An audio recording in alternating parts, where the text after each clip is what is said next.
When someone interrupts you while you are speaking, it can feel small, but it slowly teaches others to ignore your voice if you always step back and apologize, because this is not just about being polite, it is about respect and presence. And the Stoics understood that power comes from calm, clear speech, not from anger or loudness. They believe words shape how others treat you.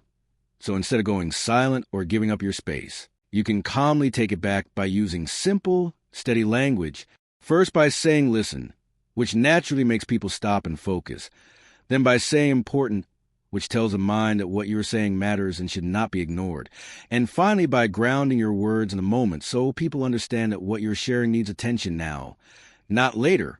When you speak this way without emotion or fear, you're not asking to be heard. You're claiming your place, and over time people learn that when you speak, it is worth listening to, because calm confidence, not force, is what earns respect and stops interruptions.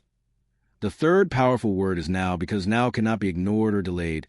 It pulls attention to the present moment and forces people to focus. The Stoics believe the present is the only thing we truly own.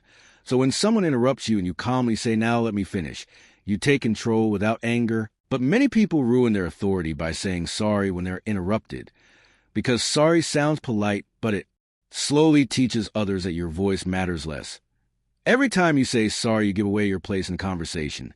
Instead, the Stoic alternative is a simple phrase, listen, there's more. This keeps your thought alive and shows calm confidence. It works in meetings, friendships, and relationships because it reclaims space without conflict. The Stoics taught that the way you speak reflects how you see yourself. So when you use listen, you gain attention. When you say important, you set priority. When you say now, you anchor the moment. And when you replace sorry with listen, there's more, you stop shrinking and start being respected, not by force but by presence.